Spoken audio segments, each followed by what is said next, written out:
Jackson, who will present her professorial lecture today.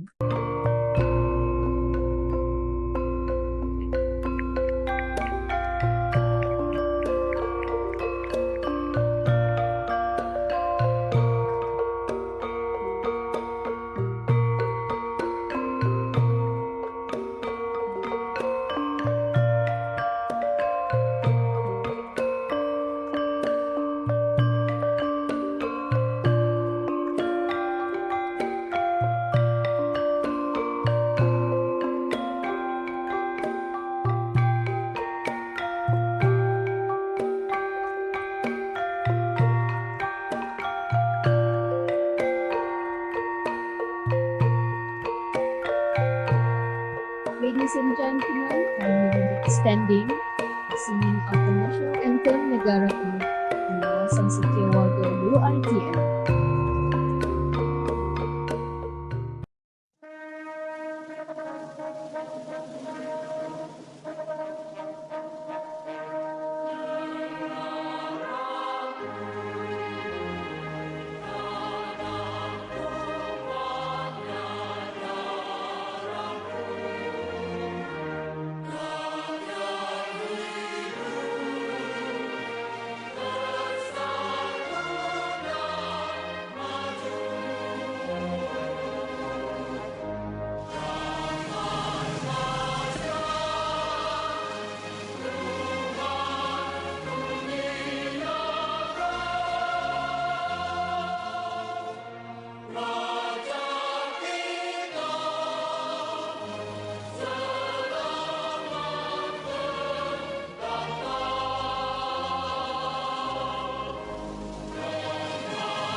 Bersatu kita warga UiTM, kita bangsa perkasa, taat dan setiaku untuk negara, penuh semangat wajar. Kita jangan mudah terlupa pengorbanan perjuangan anak bangsa. Kita jangan mudah terleka kemajuan keamanan yang ada. Kita berterima kasih pada pemimpin-pemimpin negara. Kita rasa penuh bersyukur kerahmatan kemuliaan darinya. Kamilah pendukung pewaris bangsa, kamilah pejabat bangsa Malaysia, kamilah warga berwawasan untuk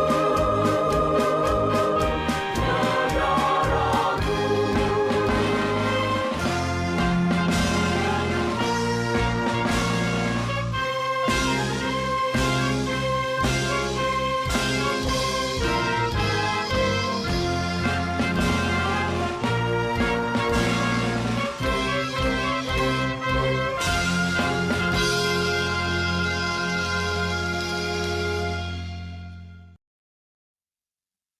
You may now be seated.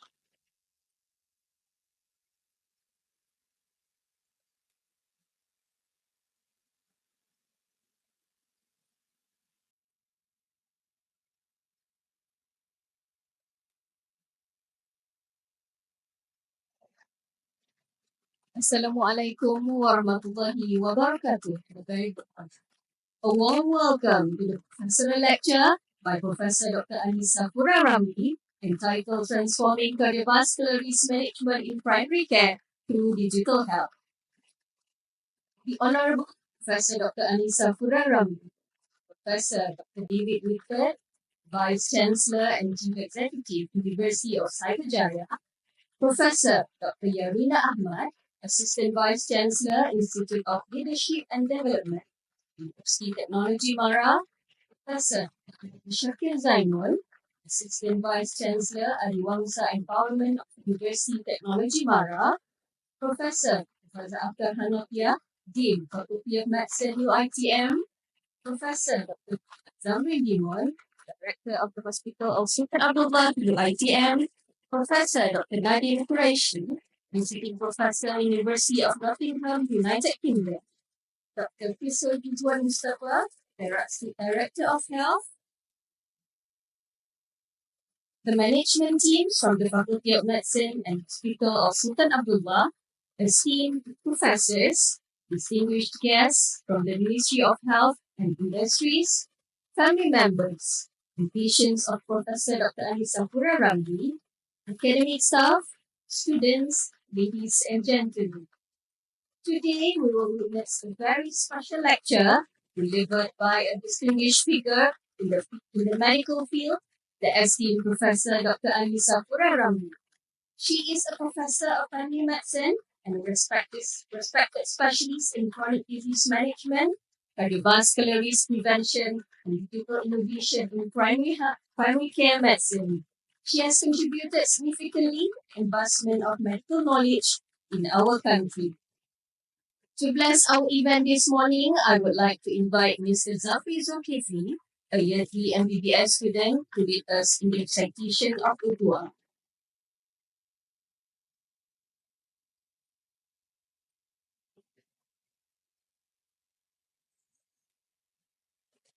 بسم الله.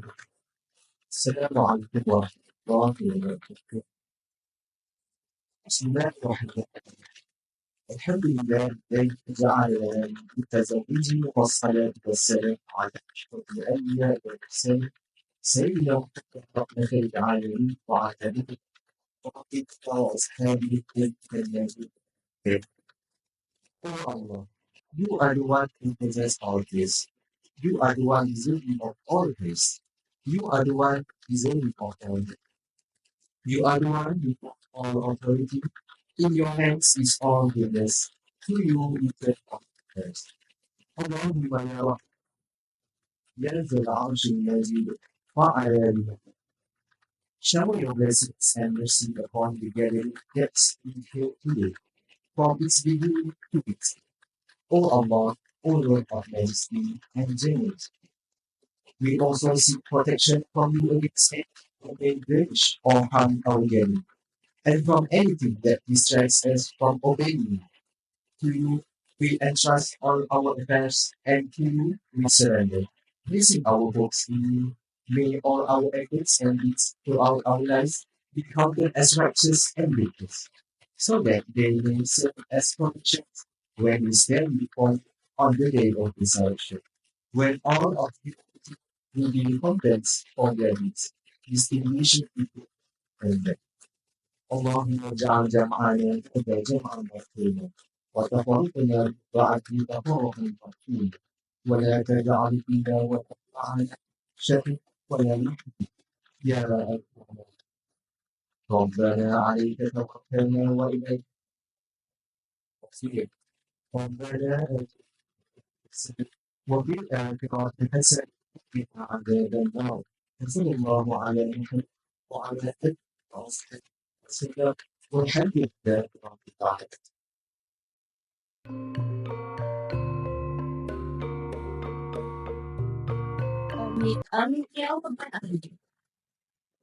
Ladies and gentlemen, it is our honor to invite Professor Dr. Akhtar Hanafiah, Dean of the Faculty of Medicine, UITM, to deliver her coming address and to introduce our distinguished speaker, Professor Dr. Anis Ramli. Please, Professor.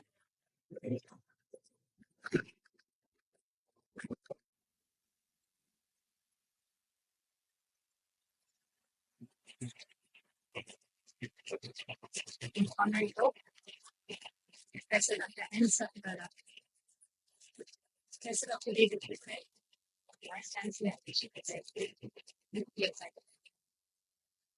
President, Assistant Vice Chancellor, Institute,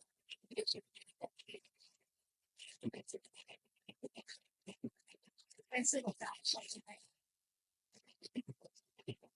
Assistant Vice Chancellor, Professor of the Professor of Analytics and Faculty of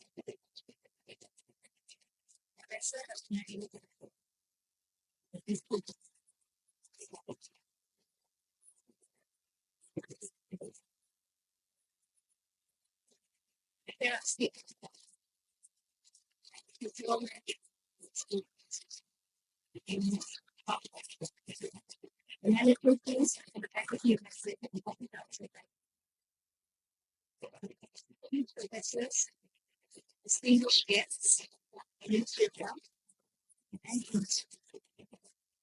family members, and patients,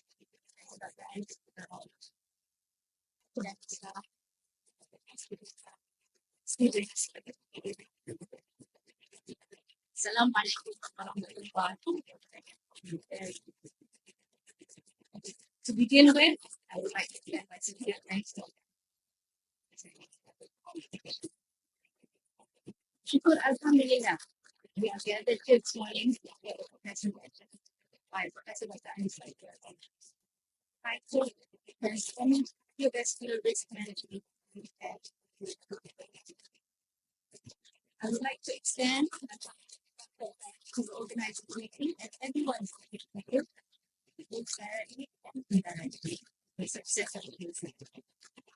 The dedication reflects the collective spirit and courage within the academic establishment. And to all that have joined us this morning, who are part of that success, and thank you for taking the time to part of this session.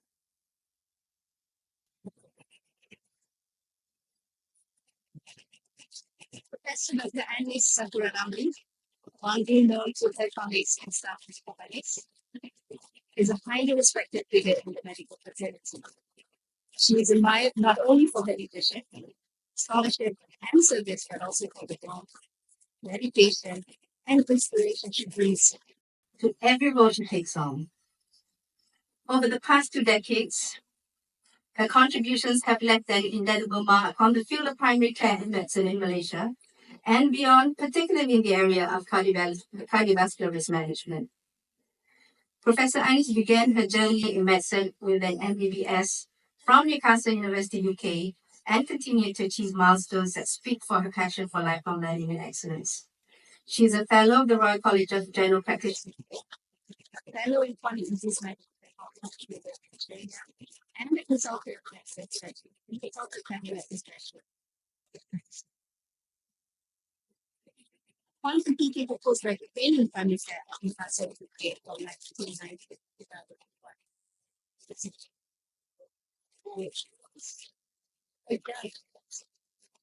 She returned to Malaysia with serious concern over the high incidence of heart attacks and strokes, particularly the problem span of his recommendations at a very young age. Compared to that, preach practice. The concern ignites in her lifelong mission to empower patients with the knowledge and skills of self-management, grounded in the belief that effective prevention starts with taking charge together. Since joining UITM in 2005, Professor Anis has demonstrated unwavering dedication to academic excellence and leadership. Professor 10, Professor in the 2-year hard work, vision, and passionate spirit. In recognition of her outstanding service, she has received multiple awards, including the Excellence Service Award in 2006, 2011, and 2000. And more recently, the Deputy Vice Chancellor of Research and Engagement Excellence Award. This year, we proudly celebrate the 20th year of service.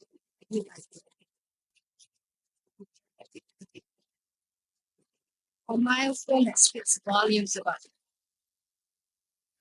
her leadership extends beyond academia. Professor Alice has held key roles such as head of the Department of Infectious Disease Group, a very small department with a large department. She held the deputy director and principal fellow at Lifelong and currently serves as the deputy right-hand man for research and innovation. Her international recognition includes being selected as a young physician leader in programs organized by the Inter-Academy Partnership in late 2011 and Geneva in 2016. These platforms have allowed her to represent Asia. Her voice is one of influence in national health policy, having served on expertise for member of assistance with transformation and development, monitoring and evaluation of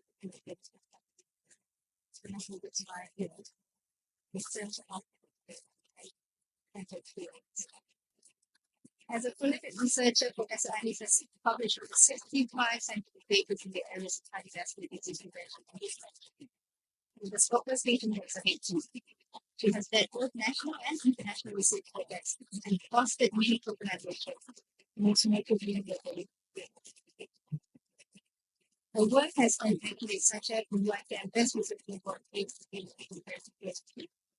the Gold Medal Award in ITEX. She and her team have developed a self-management tool for patients. The Empower Sustained Self-Management Mobile Investment, a digital app innovation designed for transforming investment management in private care. Beyond the publications and innovations, insights on the rising self-help, and she has been invited to speak at numerous national and international conferences.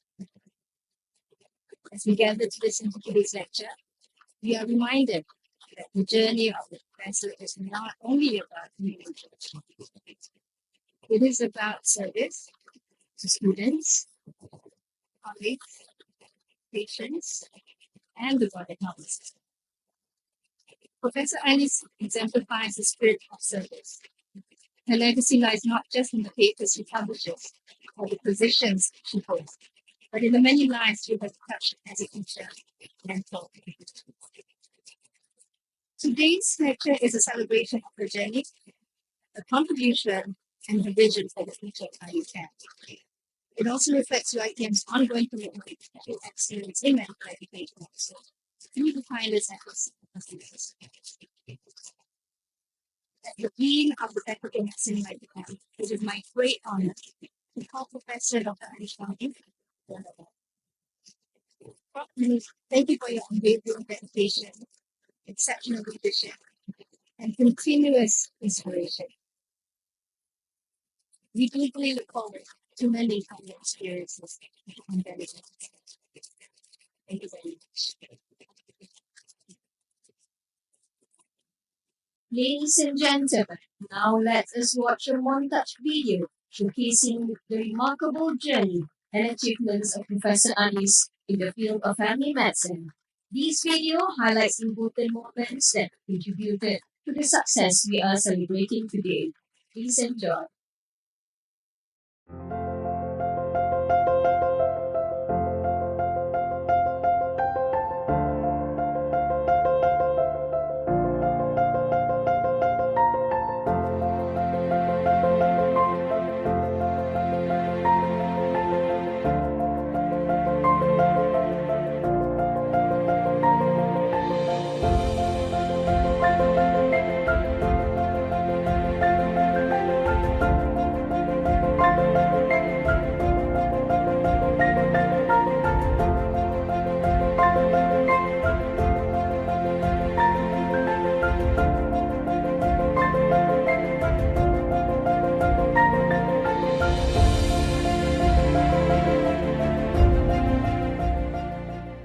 I would like to congratulate my wife, Anis, for reaching this far.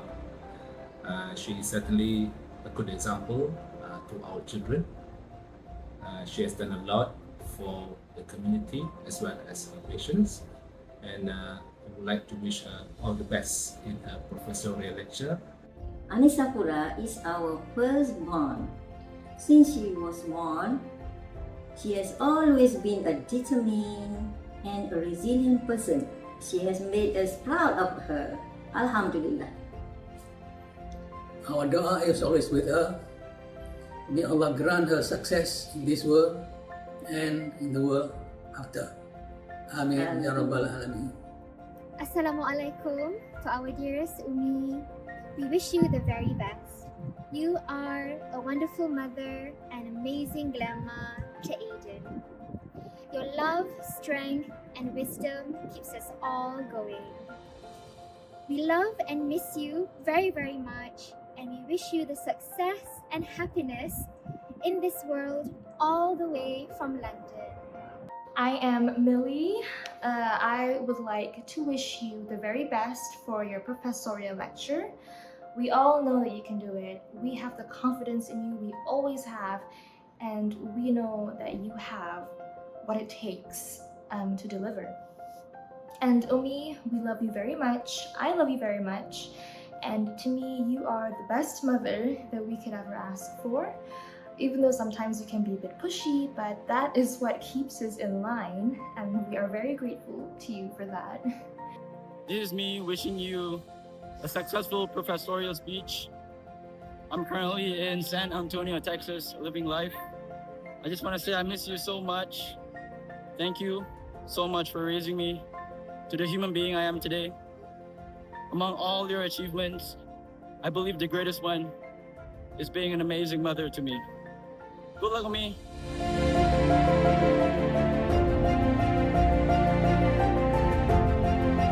Congratulations, Professor Anis Ramli. We first met over 24 years ago in Newcastle upon Tyne, and it has been a great pleasure to follow your exceptional career since then. From trainee to GP in the UK and then moving back to Malaysia, you have developed as an exceptional academic with intellectual rigor, deep compassion, and a heart for communication and education. Your contributions have not only advanced your field, but have also inspired countless students and colleagues. Today, we celebrate your achievements and look forward to the insights you will share. Congratulations, Professor.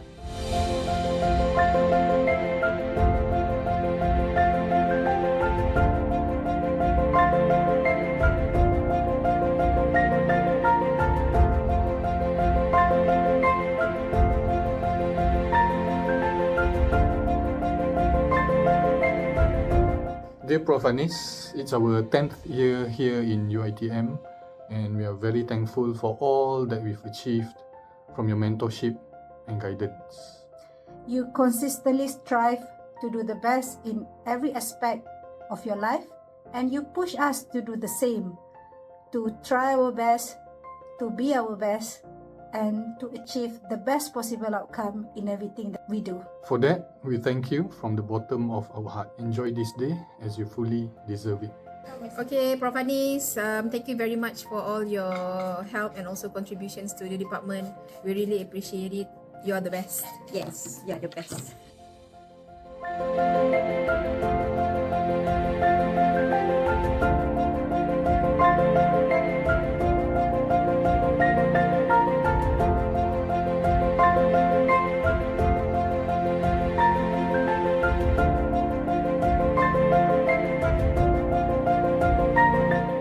Congratulations, Professor Anis, on your well-deserved promotion. I have worked with you and your team for over 10 years and always found you to be an exemplary health service researcher and academic colleague. I particularly have been impressed with your understanding of the methodologies to get research into Malaysian primary care. Our work on familial hypercholesterolemia has been very impactful and inshallah will remain highly important in the Malaysian healthcare system.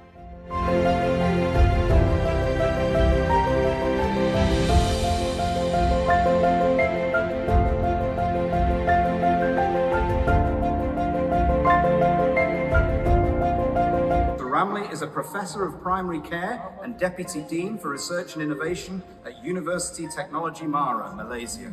She would like to thank her loving family for their continuous support.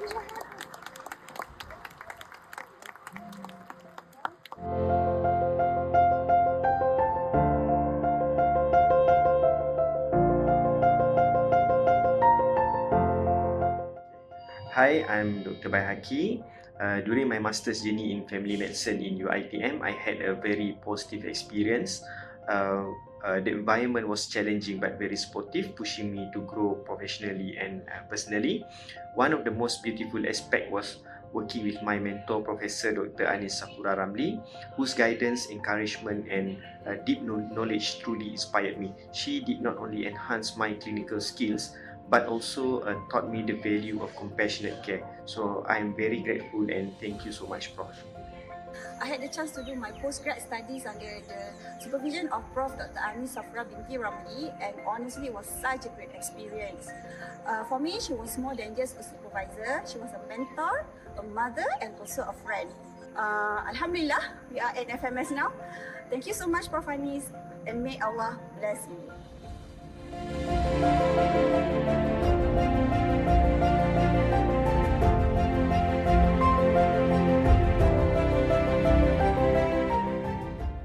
Assalamualaikum and good day everyone. I'm Madam Hannah.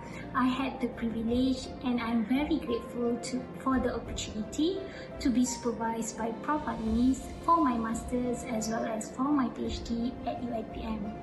Her guidance, her support as well as her expertise were instrumental for my academic journey.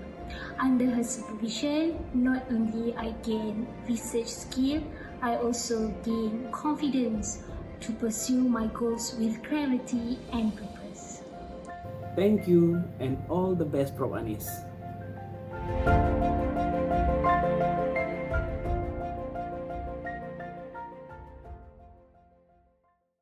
Thank you for watching the montage. May this video provide us all with clearer insight into the journey and accomplishments of Professor Dr. Safura.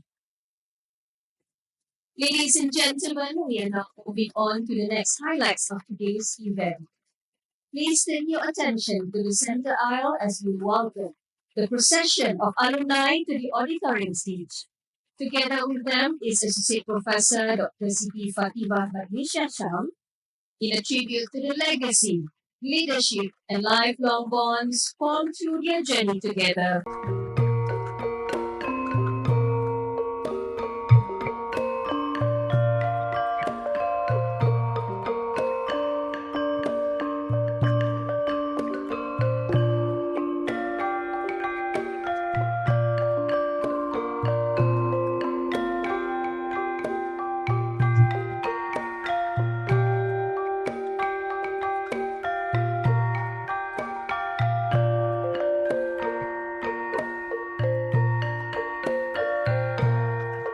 The Honorable Professor Dr. Safura Ramli, Professor Dr. David Whitford, Vice Chancellor and Chief Executive of the University of Cyberjaya, Professor Dr. Yarina Ahmed, Assistant Vice Chancellor, Institute of Leadership and Development of UITM, Professor Dr. Amir Shakir Zainal, Assistant Vice Chancellor, Adiwansa Empowerment of UITM, Professor Dr. Faza Akhtar Kanabia, Dean, Faculty of Medicine, Professor Dr. Muhammad Zamil Dimon, our Director of the Hospital, Sultan Abdullah, Professor Dr. Nadine Qureshi, Visiting Professor, Stiff Nottingham, United Kingdom. The management teams from the Faculty of Medicine and Hospital, Sultan Abdullah, esteemed professors, distinguished guests, President of Professor Dr. Safura Ramli. Assalamualaikum warahmatullahi wabarakatuh and a very good morning. Ladies and gentlemen, it is a privilege for me to stand before you today as a representative of the current and graduated postgraduate students, supervised by our beloved supervisor, Professor Dr. Safura Ramli. So first and foremost, please allow me to introduce ourselves. I'll start with myself. I am Associate Professor Dr. Siti Fatimah Badnisha, I'm currently an FMS and also a senior lecturer in the Faculty of Medicine and Hassa. We have next to me Dr. Hayatullah Jamita. She's also an FMS and also a lecturer here in Medicine and Hassa NTM. Next to her, we have Dr. Noor Farha Basri. She is an FMS, Family Medicine Specialist in Klinik Kesihatan Sempurna in Sabah. Next to her is Dr. Nurul Hidayatul Laila Sahar, our FMS from Klinik Kesihatan Jeli in Kelantan. We have Dr. Muhammad Abu Zar Abdul Halim, our FMS all the way from Klinik Kesihatan Kabang in Sarawak. And then Dr. Nick Marina Ibrahim, hot from the oven, just published her practice diary 2 weeks ago. So she's a new FMS on the block. She's in Klinik Kesihatan Sungai Buloh here in Selangor. And last but not least, we always save the best to the last. Our Encik Johannes Dedi Kanchau, our PhD candidate from Care Institute here in UITM. So we actually have a few more other alumni who unfortunately could not be present with us today.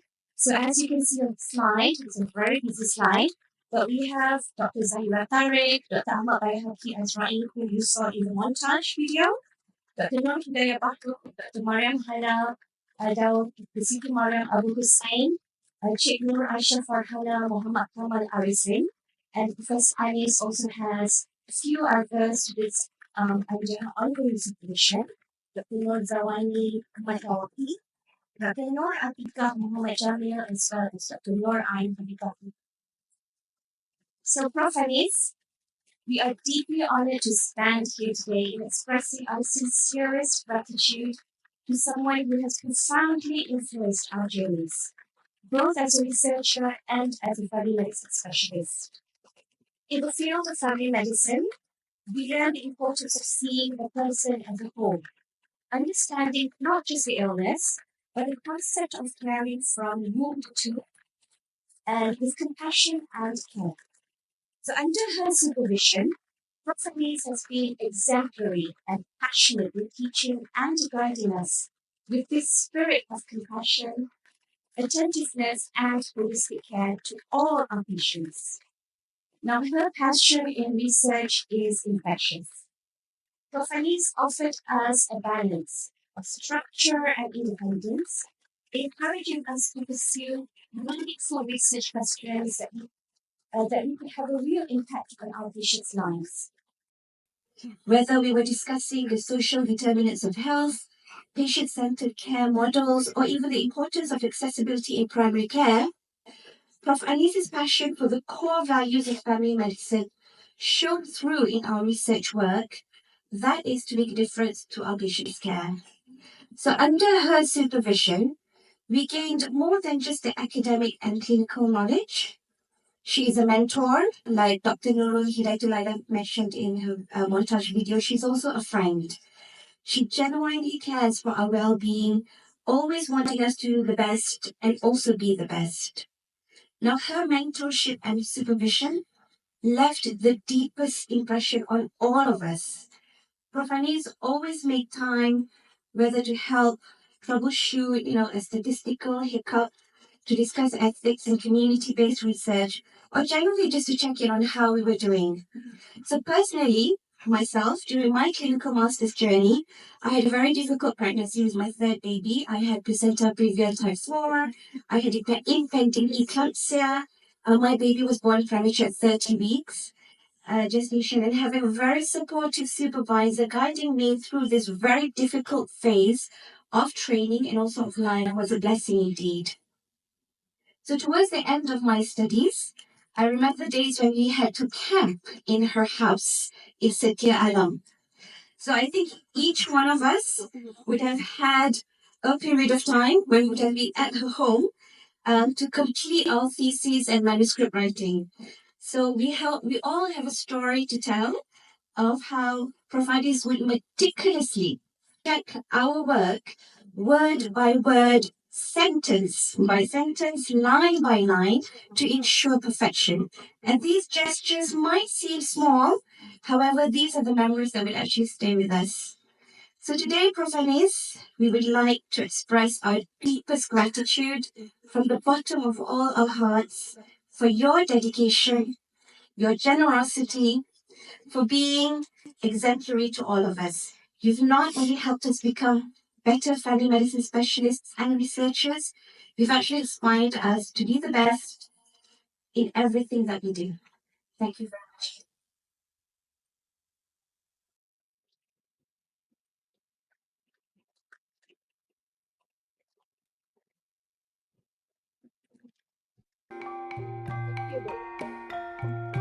Thank you, doctors.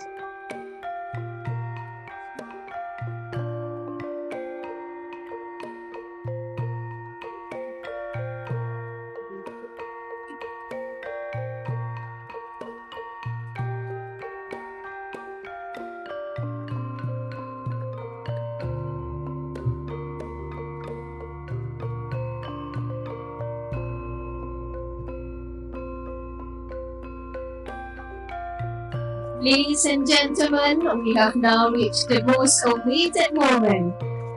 Professor Dr. Safura Ramli will be discussing a highly relevant and significant topic, transforming cardiovascular risk management in primary care through digital health. This topic is closely related to the current development in the medical field and how they can significantly impact public healthcare.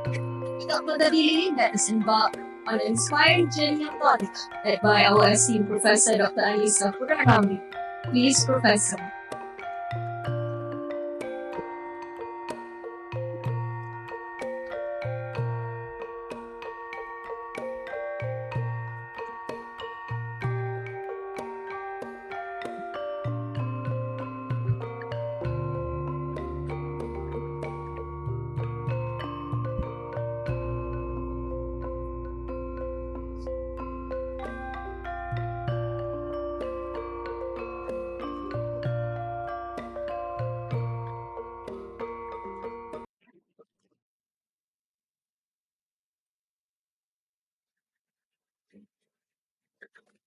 Thank you, Dr. Sakina Idris, Master of Science.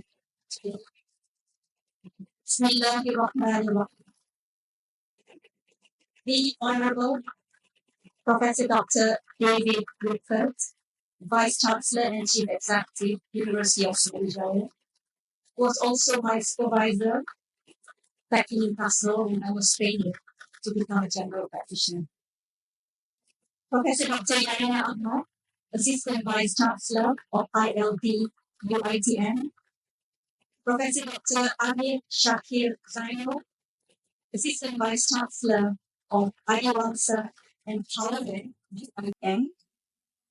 Professor Dr. Fazah Akhtar Hanakia, my Dean of Faculty of Medicine, UITM. Professor Dr. Muhammad Zamrin Dimon, Director of Hospital Al Sultan Abdullah, UITM. Professor Dr. Nadim Qureshi, our visiting professor from University of Nottingham, United Kingdom.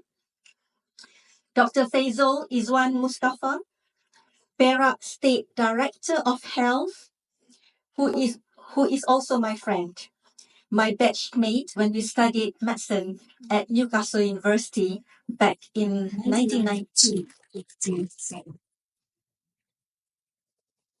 The management teams from the Faculty of Medicine, UITM, my fellow deputy deans I can see it, and also Hospital Al Sultan Abdullah, esteemed professors, my friends, colleagues from UITM. I can see so many of you here, and I am deeply honored. UKM, USIM, and also UIA. Distinguished guests from the Ministry of Health, Malaysia, from the industries, my family members, my beloved husband, Professor Dr. Zamros Yuzadi Muhammad Yusof, you are my rock and my stay.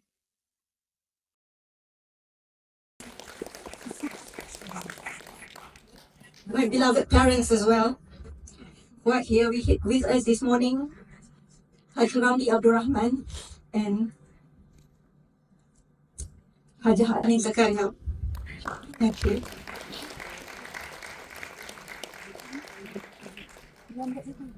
My daughter Fatin Amili was the artist in the family. The book that you have with you. All the sketches are from her. My postgraduate students, my beloved postgraduate students from Sabah, Sarawak, Jeli, all over Malaysia, thank you for coming to this day. And my patients, of course, for coming. I can see so many of you there, and also from our UITM colleagues as well as my patients. Thank you. I have to mention this as well. Prof. Nazrul, who's also the organizing chair for this special event, who has reviewed the book. And of course, Sheikh Sadlira and her team, who has worked tirelessly to make this event a success. Our academic staff, Hospital Al Sultan Abdullah staff, undergraduate students, ladies and gentlemen. Assalamualaikum warahmatullahi ta'ala wabarakatuh. A very good morning to everyone. Indeed, I am deeply honored and humbled to stand before you today. So in this professorial lecture, I am going to share my research journey with you, a journey that has culminated in the book that I believe you all have a copy of.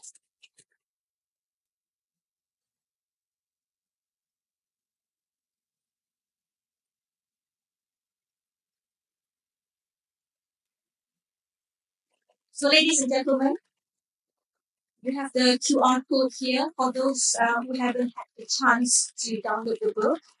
Perhaps can do so. So in the next 50 minutes, this is what I would like to share. I will try to speak in a layman language as possible because I understand we have patients here, my family members, and we've got colleagues who are outside of medical field. But this is what I would like to enlighten in the next 50 minutes. First, we're going to be talking the rising epidemic of cardiovascular diseases and risk factors, and I'll explain why it is later. And then the pivotal role of us in primary care in managing all of these risk factors. And then we're going to go on to look at how to improve cardiovascular risk management in primary care using the chronic care model. So I will introduce this model to you as well today. And then to the core subject today, which is how we transform the cardiovascular risk management in primary care through digital health. So ladies and gentlemen, cardiovascular diseases, what is it? When we're talking about cardio, it means heart. Vascular, it means blood vessels.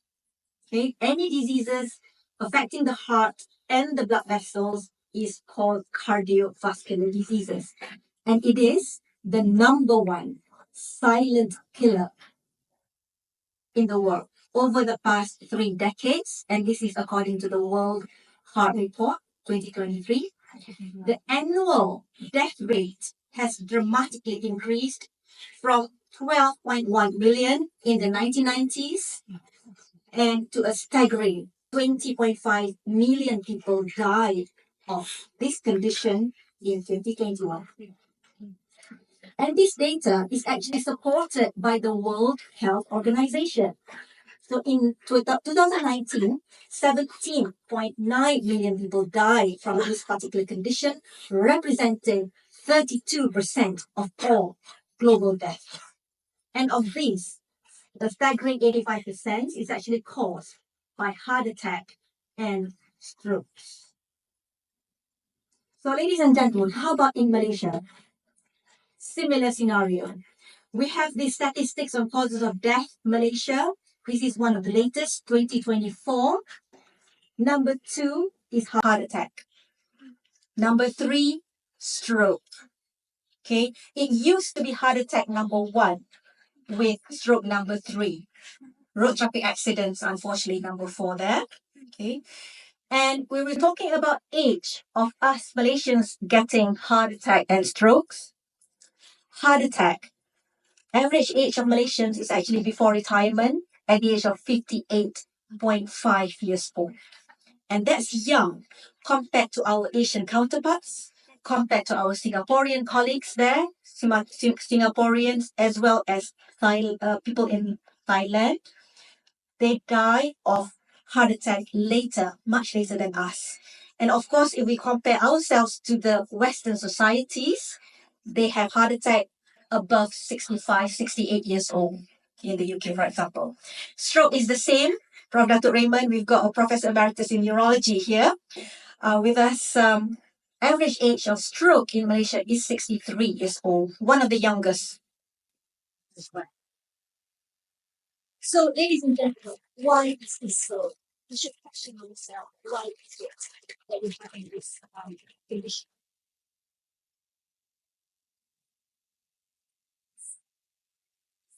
condition? So, in this slide, I actually take it from the book that we have been published and it's given to our patients so that we can understand this condition. These are what we call cardiovascular risk factors. Some of these we can change, it's called modifiable risk factors, and some of these we cannot change. So we look at heart attack and stroke there. So the four major contributing factors is diabetes, high blood pressure, high cholesterol, overweight, obesity. These are the four major cardiovascular risk factors. Of course, we've got smoking and also reduced physical activity and exercise among us. Age can be something that we have to keep. So the more risk factors you have, the higher the risk of heart attack. Okay, so we look at these colorful charts of National Health Mobility Survey 2006-2023. All the bar charts is going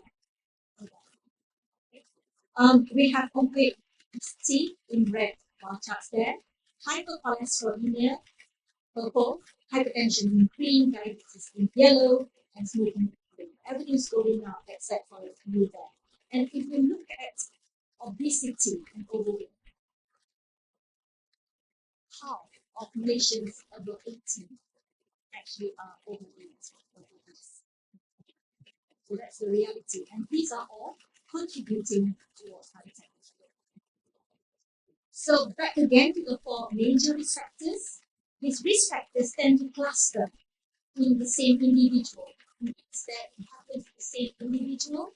So if you look at the Malaysian data, over 500,000 adults actually live all four in one person. One person has got all four, and then 2.3 million Malaysian adults actually have got all three of these risk factors. We Malays, we call this penyakit 3-4 serangkai. That's in Malay. And in medical term, is actually called the metabolic syndrome.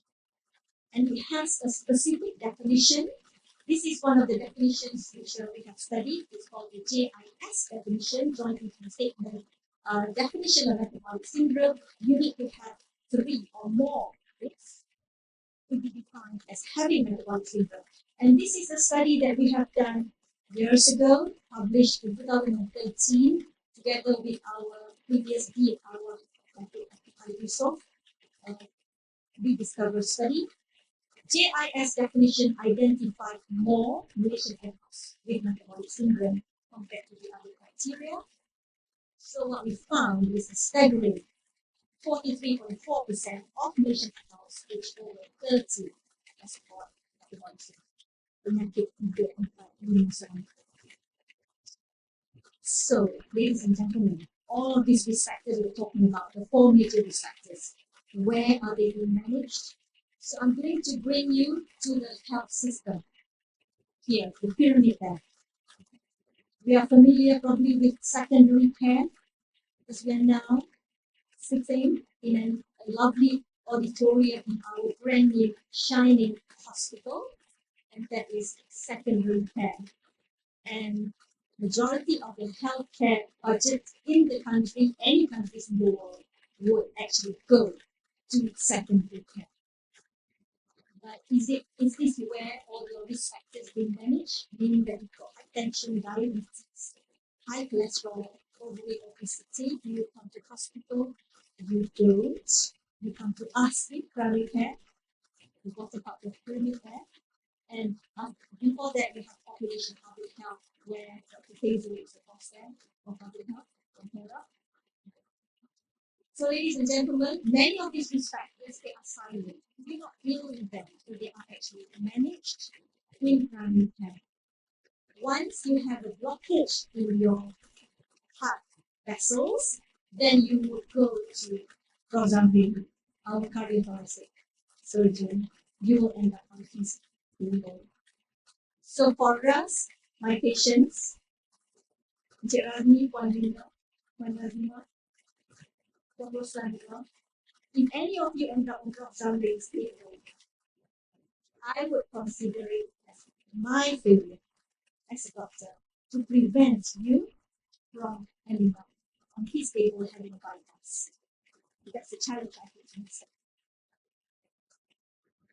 So, ladies and gentlemen, so it's managed by us in primary care. What is it? This is a mouthful definition, but it's very important to introduce. What is it that we do? So, definition of primary care is the provision of accessible, that's the keyword, accessible, comprehensive, coordinated, continuous, and evidence-based, preventive, patient-centered healthcare services by primary care physicians, or in Malaysia it's called family medicine specialists, and their team. We don't work together. We work in a team who are responsible for addressing individuals' healthcare needs, developing sustained partnership with our patients, empowering them with knowledge and skills to look after yourself, their health, practicing within the context of family and community. So us, we don't work in a shining brand new hospitals like this. We normally work in a village, in a kampung orang asli. Occasionally, Dr. Nurul came all the way from Klinik Kesihatan Jeli Health Clinic, the public health clinic from Kelantan, where she serves an underserved population or facility. Got Dr. Abuza from Klinik Kesihatan Kabong, also a very remote area. So these are the kind of specialists that we produce and send back to the Ministry of Health and to serve the population.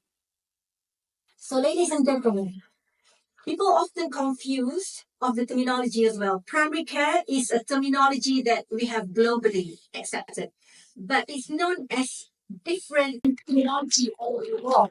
When I was trained in the UK, it's called gender practice. Probably of my UK all gender practitioners in the UK. And in Australia, we've got Dr. Vida Shari, based in Australia, called GP Australia. They're different from those who have because we go train. We have postgraduate training, people specialist qualification in the area. We cannot become the GPs in the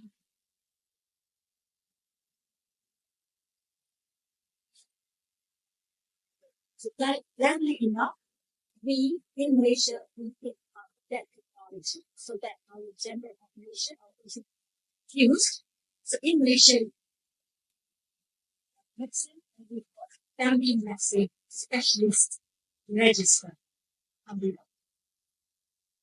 ladies and gentlemen, back to cardiovascular risk continuum. Why is it that you need family doctor listen after you? Because it's about risk starts during your life.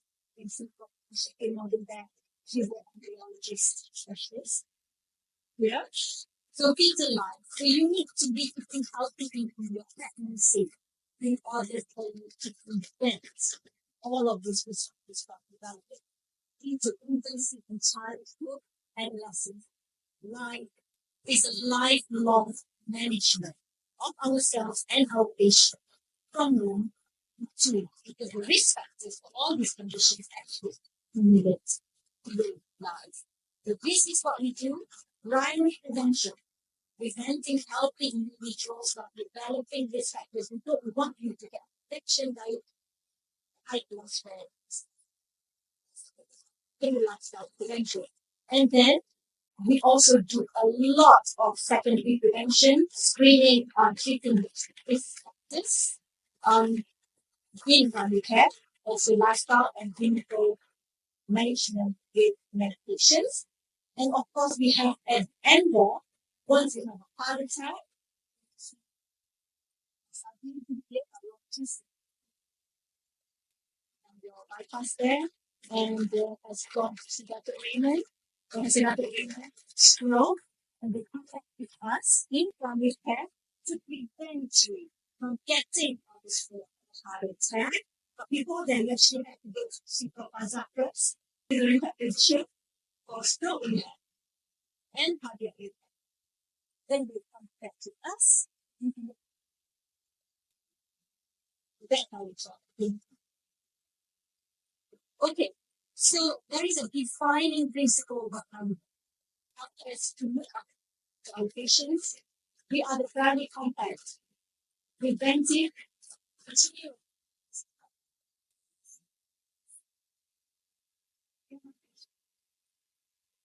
Almost like we start with. And personalized to you, comprehensive, coordinated, patient-centered. So there you are. So there are plenty of evidence to say that there is a therapeutic partnership between a doctor, a physician, and patient that actually pays now. Plenty of evidence. So in countries with poor healthcare system and you do not have family doctor, you actually die younger. Okay, we have a professor of Starfield.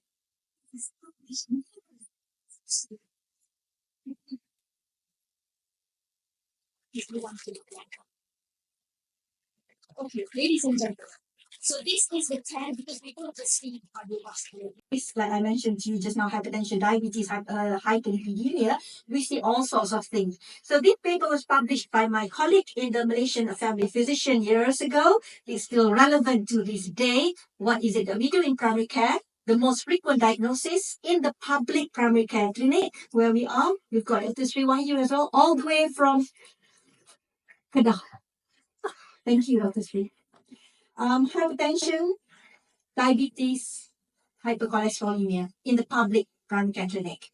And the private side, the private GPs also see hypertension there, as well as all the acute URTIs and so on and so forth. So, ladies and gentlemen, this is how our public health clinic look like. Nothing like our practice in the UK, Prof. Nadine or Griffith, right? Okay, we have a full. I've been told this is not a so busy day. This is an okay day, actually. This picture was taken more than 15 years ago when I first came back in Malaysia. The nearby health clinic where we sent our year 4 students to go and do posting here. So we've got rooms of patients are full like this. And unfortunately, because of the limited resources, some of these rooms, some of these rooms have got 2 doctors in it. Yeah, I can see my family medicine colleagues from Ministry of Health nodding there. 2 doctors in one room. And still to this day, because of the limited resources that we have. So a typical day in this health clinic, about 500 to 1,000 patients per day. 50 to 100 patients per doctor per day. It's a far cry from what I used to when I used to see in the UK 32 patients per day. Average waiting time to see a doctor in this health clinic is 2 to 3 hours.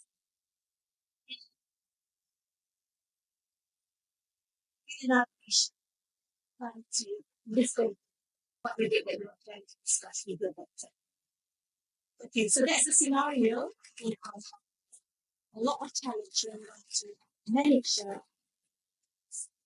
So in 2008, my partner in crime is full of me. Naughty ones. Yeah. So we actually published this paper describing about the guidance of we have to change the economic inputs of managing from businesses. What is this? And this paper was published in Humboldt Malaysian Communication Journal, a local Malaysian journal in the Scopus. Alhamdulillah, we managed to collect 54 citations of this report. People are reading citing Alhamdulillah. So what is it that we found? I'm going to focus here on the patients. Patients first. We found that our patients in clinic, they don't take their medication. We give them a full bag patient, 3, we give them one full bag of medications worth hundreds of ringgits paid by experience. They don't take it because they don't understand what it is for. The doctors don't think to educate the patients. Medications. They've got complex comorbidities. They don't just have hypertension, diabetes, or high cholesterol. They've got depression. And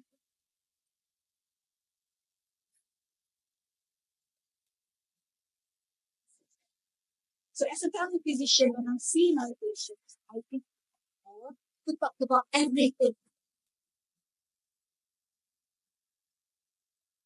And themselves, because they're always being told what to do by the doctors, instruction. They don't agree anyway. So there's a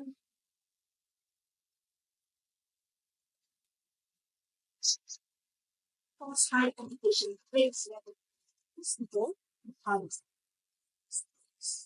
Yeah, of course, the system as well. We found we've got high patient load, as I mentioned, straight to see our patients. I start to take over, which we were in actually many excellent doctors, nurses, clinic, finished hospitals, weeks. So they don't really stay. Weak for long, all the stuff. Lack of continuity and coordination by multi-disciplinary team or the work team. There's difficulty to adhere to clinical guidelines. The doctors have got guidelines, guidelines to guide us how to manage all this. The mission is very good. Guidelines, but very quickly next. So we know what problems, now solution, over challenges. What do we do? So I did a little review. A lot of my days when I joined the IT, I was looking for answers. How is it to help our patients better? So we found this care model. It was developed by a group of researchers from the United States, Bodenheimer, Wegner, et al., and they published in High Impact Medical Journal of the JAMA. What they said is very simple.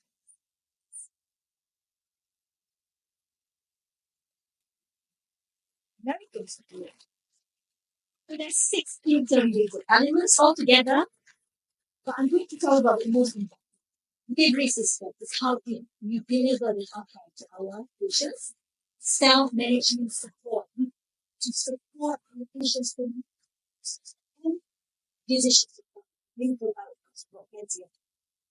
And with this, patients should be more motivated, and the healthcare team as well, the doctors, the nurses, the pharmacists, the dietitians should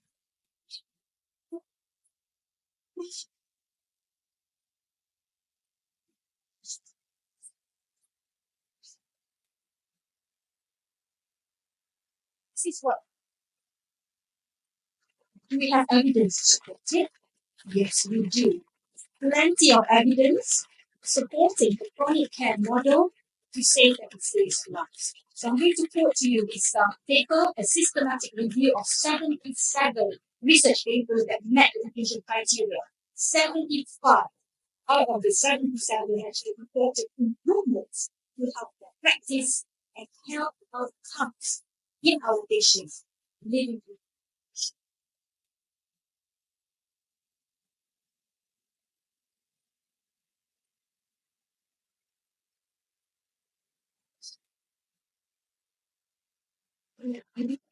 design. So, ladies and gentlemen, some people are skeptical. How can this model from the patient? So, before we started with the study, we started to tell you, we did this feasibility study where the chronic care model can be implemented in the patient public chronic care setting. So, this is Ministry of Health clinic. We found that majority of the clinics were already equipped with resources to implement our clinic. It's already there. Resources are already there. Majority of the clinics have equipped multidisciplinary staff. We've got plenty of nurses, dietitians, pharmacists to help us together to manage patients, and most importantly, they are willing to be trained, very good attitude, committed to improve patient. So we were actually very pleased and thrilled with the reception that we received from our heritage colleagues regarding this clinical study. So the implementation of the essential components of the system was feasible despite various constraints. Then what we did after that was to design a study, a pragmatic, cluster randomized control trial of multifaceted chronic disease management strategies based on chronic care model to step prevention outcome in chronic care, and we published this study protocol in the Q2 journal in 2014. So in this study, we chose 10 clinics altogether, randomized into 5 intervention clinics to receive the Empower Power intervention code, and then 5 control clinics. They're all in Valley. Males and females aged from 18 diagnosed with type 2 diabetes were recruited, and the duration of intervention was 1 year. So I can offer just now, this is how it looks in pictures. We've got the team that prepared the active practice management team, led by family medicine specialists, with a medical officer, helping nurse dietitian pharmacists. We've got initial support, our guideline there from the Ministry of Health. And then what is missing is actually that book, self-management support for our patients.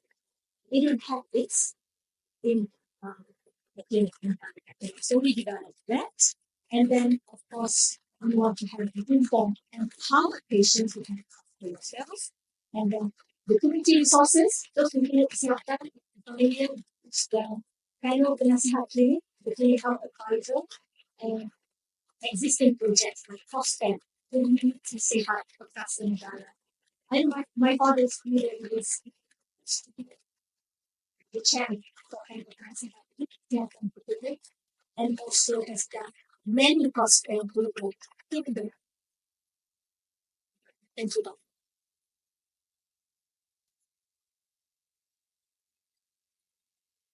And this is how it looks in pictures. So we've got our family medicine specialist there, Dr. Baihaki, in this picture. The chronic care model again. So we have that. In practice, we've got the guidelines on our desktop. Make sure the guidelines is not hidden somewhere in the drawer. The soft copy there on the desktop that we can refer to. Clinical information system with the EMR, electronic medical records for the doctors. And the tool, the self-management tool, that is something we developed from our team, and then we got that for our patients. So after the study finished, we published in the MCW Practice again. Effectiveness of the Empower Power intervention in improving clinical outcomes of type 2 diabetes mellitus in primary care. A pragmatic cluster randomized control trial, and this we believe is a landmark trial for Malaysian primary care. Alhamdulillah, we have received 44 citations under WS now, 46 citations in this case. They are taking our work. What did we find? We found that the Empower Power intervention was proven to be effective in achieving the primary outcome for diabetes. Patients who received the Empower Power intervention were twice more likely to receive your blood sugar targets compared to those. And then we published another paper on the doctor's side whether an part is intervention is effective in improving the doctor's behavior in terms of adhering to guidelines. So we also found that the empowerment intervention has been proven to be effective in improving care providers, not just doctors and nurses as well, adherence to diabetes guidelines in several indicators of care. So these findings are provided objective evidence. Multi is what in we went on to copyright the red book, humble red book under the my IPO, and then went on to compete in the National Invention Innovation Technology Exhibition. And very surprised that our humble red book received a silver medal in this category.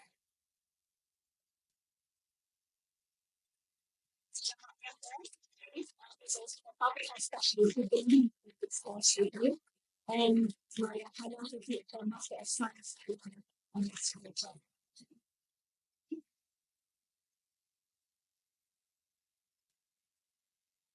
So, ladies and gentlemen, now, how do we navigate the future?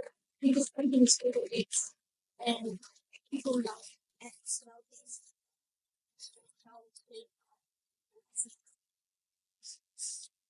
So we have to venture. We have to embrace the era of future health and AI and micropolitics in the future. How do we do this? Nations, through the survey, lights, apparently 100% were using, of course 100%, because this is really important on the obvious minds ago.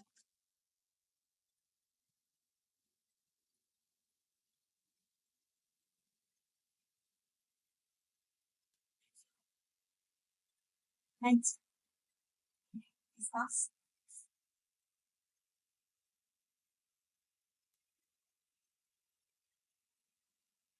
I'll tell you what. Okay, so we did literature review. To review, what is it? How to maximize engagement and control.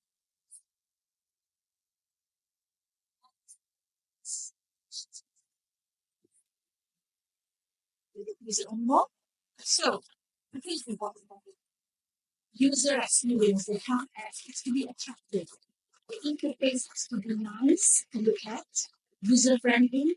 There needs to be a persistent health goals, a shared health goals, not just it's being set by the doctors, but achievable by patients. We're not going to be able to show the stars. Making, and then you have to be a personal text and simple. So the continuity of care. So the difference between us and hospital doctors is we see the same patient throughout your life. So the patient will start ask to change the doctor. We can get to change the doctor. Otherwise, they get to see throughout your life. Okay, so effectiveness, does it work? Does it work for cardiovascular diseases? Yes, it does. Systematic reviews of evidence demonstrated that mobile health apps for self-management of cardiovascular diseases were effective in improving outcomes. Doctor-patient interaction is one of the key elements. However, all of the studies have many restrictions. So, from there, ladies and gentlemen, we fight for the grants. Not easy to get national grants in Malaysia. I have to train myself to become a salesperson pitching for the grants. Especially for this particular grants, for the PRGS, Prototype Research Grant Scheme, we have to present at the university level, we have to be shortlisted by the university, and then our name is sent to the ministry, and we have to pitch again at the ministry. So I remember in the panel when we pitched for PRGS, Alhamdulillah, our Datuk Bakar was one of the panelists. Thank you, Datuk. And we got the grant. So we got the grant in 2019. So we went to embark on how to convert the booklet, the red book just now, into that. So more literature review. So we adopted this, what we call it, persuasive technology theory, state of the art, mobile technology, doctor-patient interaction, regular enforcement, and behavior. It's all about the behavior change here. Not much fun. Having an app where patients just use it once and then close it. So this is the concept. At the point, we don't know how to wow.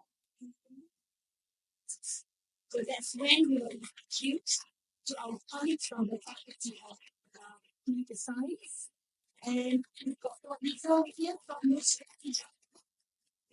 Lisa for coming. She's retired now.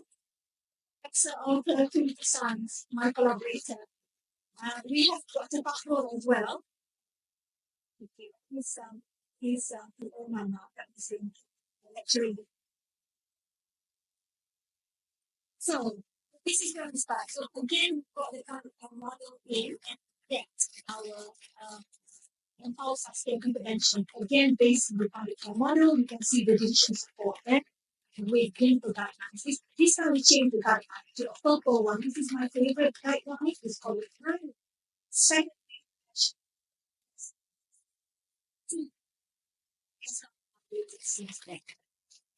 We've got the desktop for the doctors, so we developed the desktop for the doctors.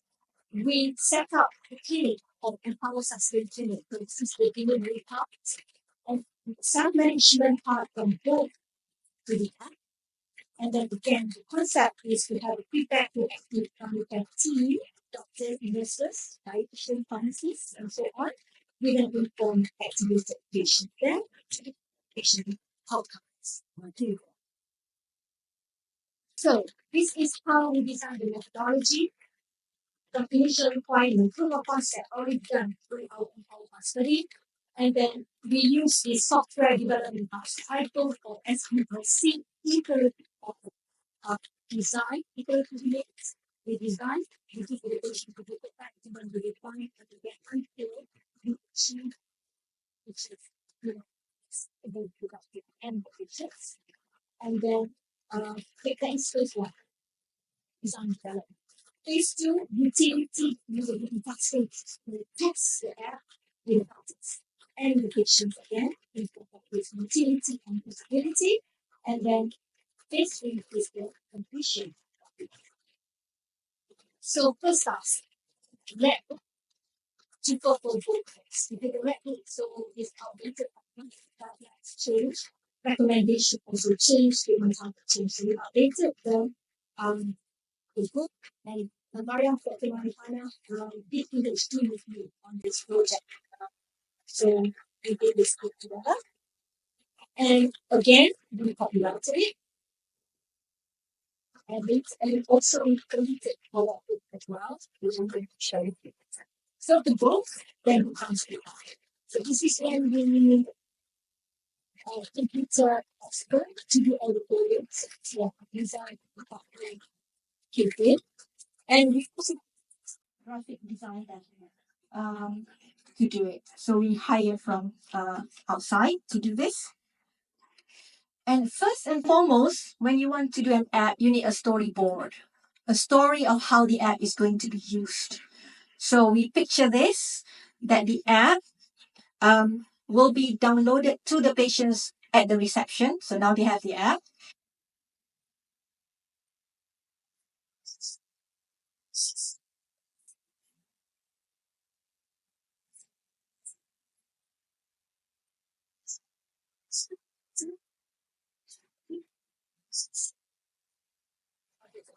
So on. So the doctors in the next will use the desktop app with the same. So the information that the patient can see in the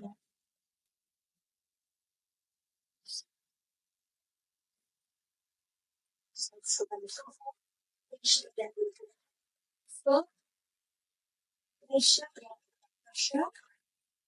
measure, check their blood sugar, put it in, do exercise, after their diet, okay, and record everything the patient is, and then go back to see the doctor 85%. It is a cycle. It's not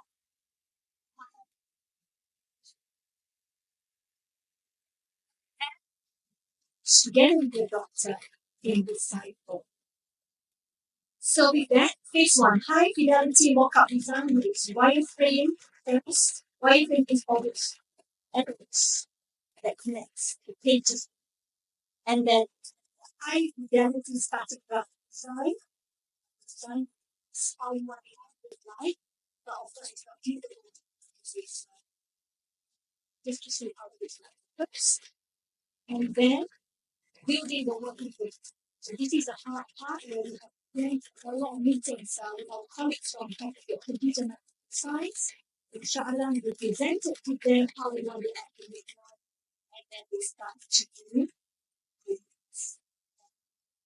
a lot of hard work. So all of this coding language, I don't really understand it, obviously how you know about it. But we use Ionic platform for this. So it's basically a web page running in English and shell. So the app is not just on your phone, it's actually working from a web browser. But when you look in the code, it's sitting there.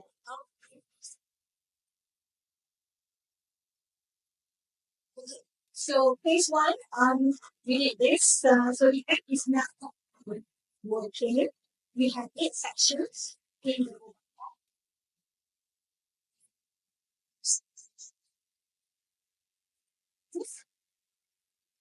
okay, and then testing phase two is by medical experts. We use think a lot fast. How it's done.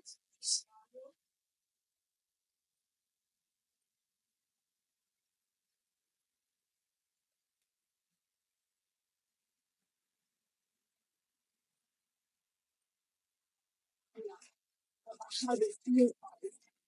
So in order for them to be honest, I cannot be there, otherwise they will say, I want to hear. So our research assistants do this. So take that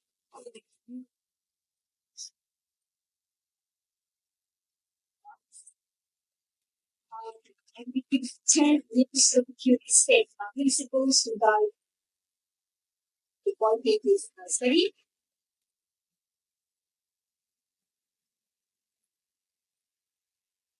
After this,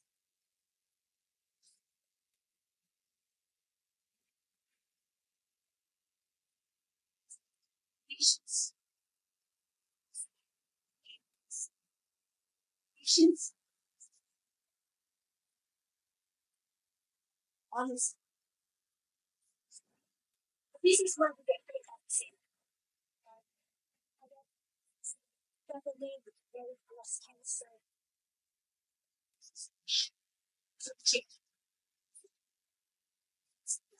So we change the interface now. And some of patients say, oh, it's too small. The font is too small for me.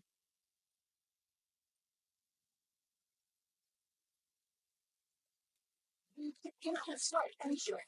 It's that different. So Dr. Tucker this to get the swipe function. So you can just swipe through the pictures. So this is where we have now. We're done the phase three, the refinement of the mobile app. So this is how it looks like. We have the front page, and then we have the 8 sections of the app. Then from my profile to my medication, I'll go through it. And there is a section where your profile there. We've got from Lisa there as a profile picture. She's our model patient. So when we compete in any innovation competitions, and she is our model patient. Not it's not. So this is how it looks like. Okay, just like vocal book, we have empowered knowledge to our patients about global cardiovascular disease. Risk factors can be modified, which cannot. We've got sections about syndrome, and all those fit there can save as well.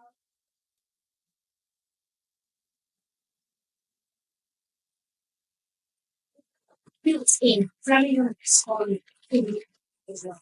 Because this is how the doctors calculate of your chances of getting heart attack or stroke. 10 years. If you don't have this early target and then not on stop,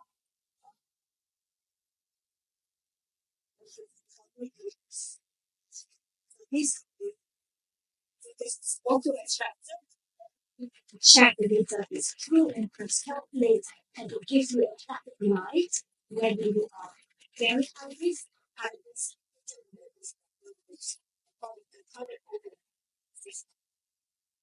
and you've got to check the target straight from the clinical practice guidelines. The targets are not only for doctors, it's for you, patient, to know what is your target, of course, you personalize. With the next page, I might hit the targets there. So target you think there is personalized. If the patient say, we can't set me to achieve HbA1c of 6.5, I'm dying because I'll connect. I next year, sugar. So we set it higher.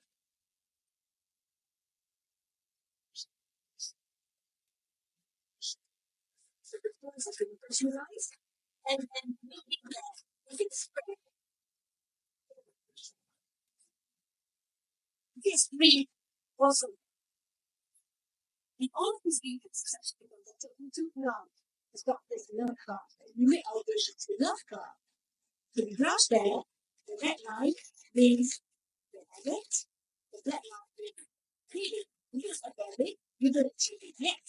You can know the line, you achieve the target, and then it starts to evolution. So you achieve your blood pressure, sugar is not control, optimal nutrition. So problems are there, secondary passive, or what patient results. Well done.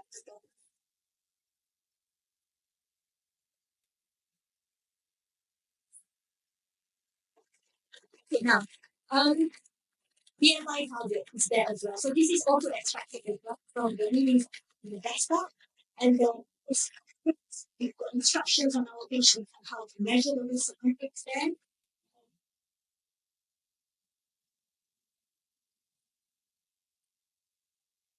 Concept of the less exercise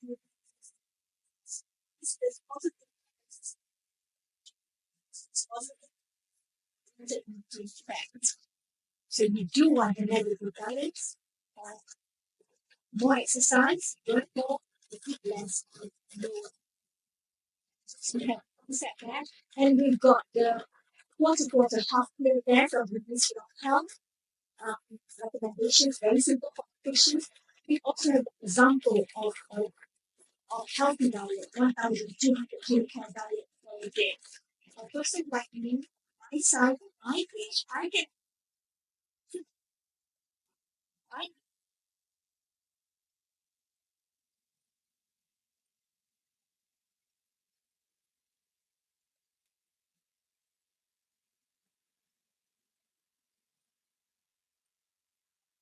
exercise, example of exercise that you can do and how calories you burn with exercise or film language you have to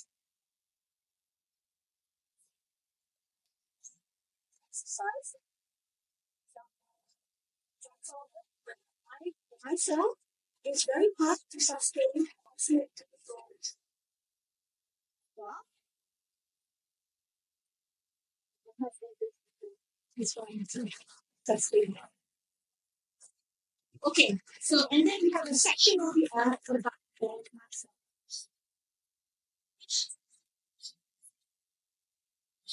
So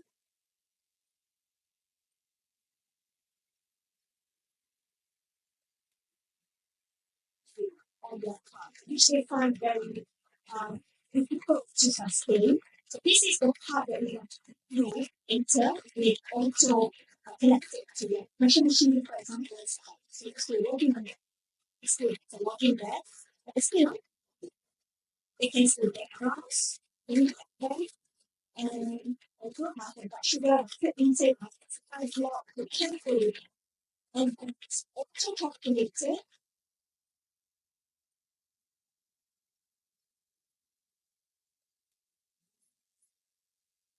It's not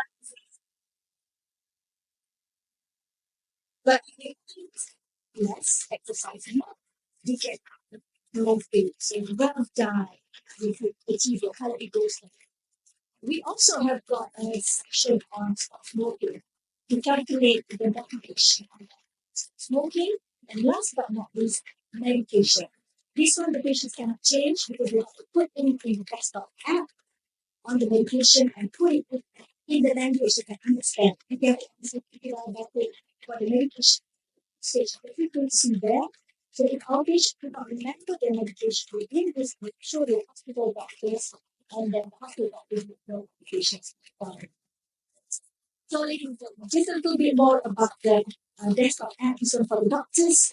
We have a section on registering the patient for the nurses, reception, check-up station is for the nurses where they put in all the blood results so at the moment and then we patient with doctors and check the data to make sure it's accurate and then they go separately.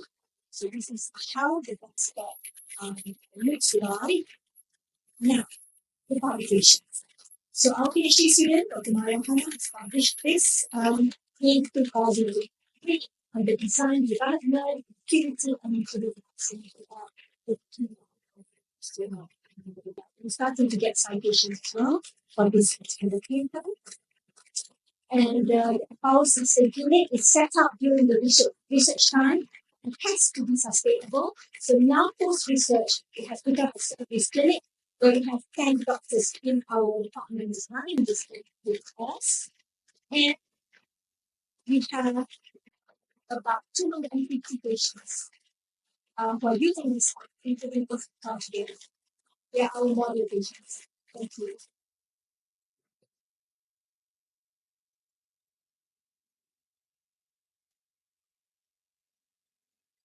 Including features of the Empower Sustain clinic.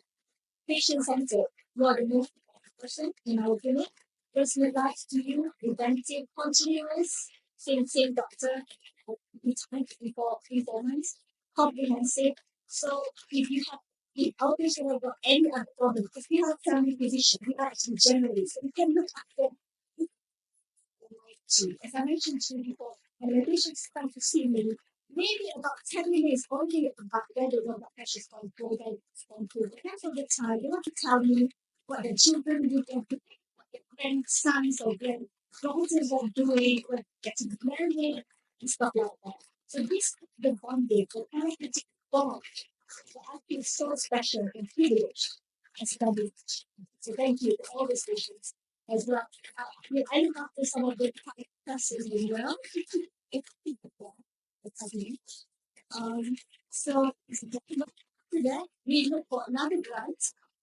This is the grant we Kamara wrote to high school university 60,000 to do the usability testing. Another one is a cross-sectional study that we now our patients in the clinic. It is not of quantitative, not the cross-sectionals involving more patients. So this study was done by students, Siti Mariam, specialists now. So we use this questionnaire called the M-Health App Usability Questionnaire called MMOU to measure the usability of the app on 267 patients. So we found that the total mean score was 5.26, indicating high usability of the app. And having social support for family members and friends was significantly associated with higher usability. Takes the whole family, takes the whole village to use. Okay, and then we move on we want to measure the user as well. If not all patients can use it, they're in the bottom of the book. The book and the user care and we can clean it. So we did this, and here adaptation and psychometric validation of empowered sustained user questionnaire. So we have our questionnaire of ESO, and it's adapted from the system user scale SUS has been translated into SCAMA, Malaysian version of SCAMA, referred to ESO by afternoon and published in a Q1 journal at that time. Okay. And then now we want to measure. the vision of big move very clear. So class study was actually continued by Dr. Abuza, who did this study on the factors associated with user of the impulse sustain global cardiovascular the purple book in our UK approach to metabolic syndrome, or the related to the so we found the research was used up to 391 patients, 61.4% had good usability score of more than 68, had a median usability score of 72.8, those with high education levels used the booklet at 10 weekly and had social support using the booklet was significantly associated with it. Again, that is what is going on. So I know this because I is what we do, but I can check on them. You mentioned that the question of diligently, and sometimes I ask them,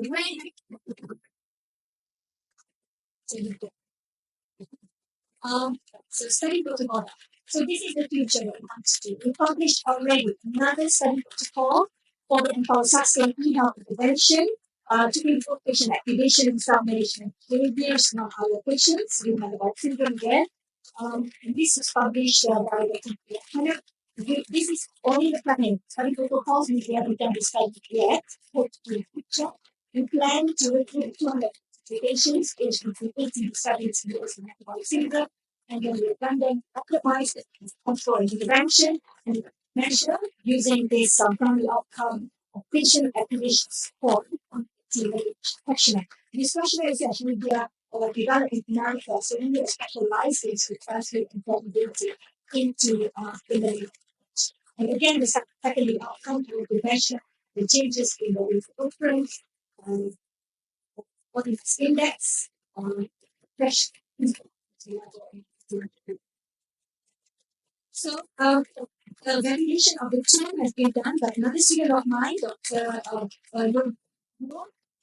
We did the validity and reliability of the particular questionnaire published in this editions already, and she also did the factors associated with the high patient level in our clinic as a baseline. The this tool will be used in clinical trials. Again, we're doing high-quality reports. So now, Lily, I'm coming to the end of my lecture now. Study on the research visibility on this project in terms of current development. Dr. Maria, she Master of Science with me, and also PhD, so alhamdulillah, she graduated on time, doing for excellent research for your work.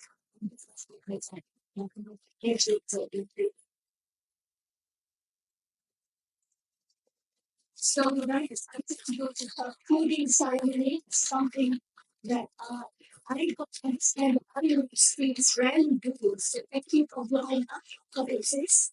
So we have a special conditions where supervisors are invited to high tea with our students to America and get pictures on them on stage. So we're very privileged to have this with my co-supervisors as well, Australia and and the population.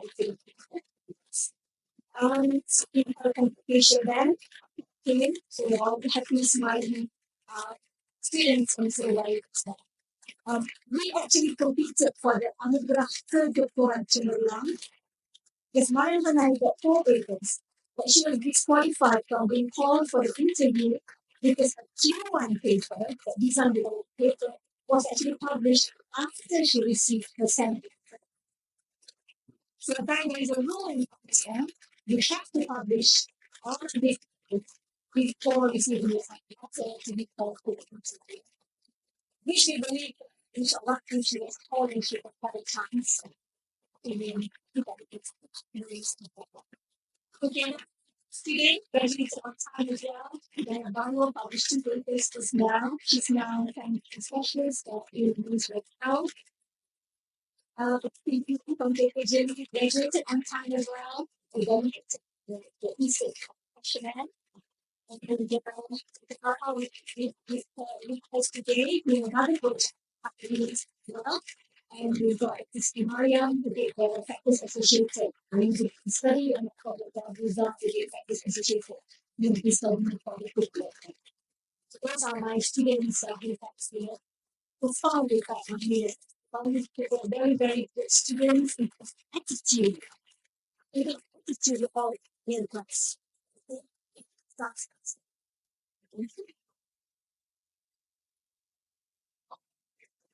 So just to summarize from the digital health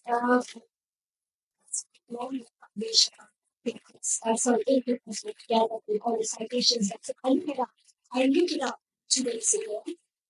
Citations to see how much impact it having on the scientific community.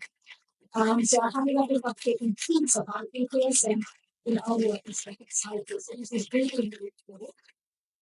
And we also got 9 copyrights altogether from this particular project alone.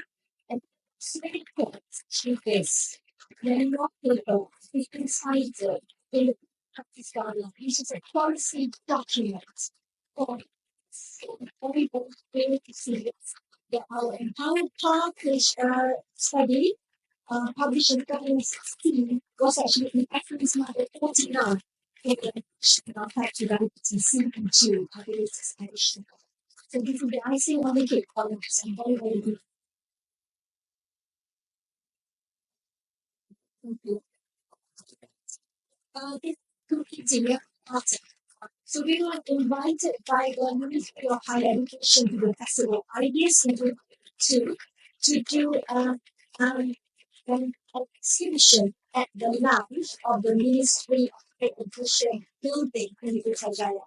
So you got to this as well. And thank you, Bitcoin, for giving us the opportunity. RNC and Bitcoin for giving us this opportunity to exhibit our product there. Costs in line with the SDG 4 to put in the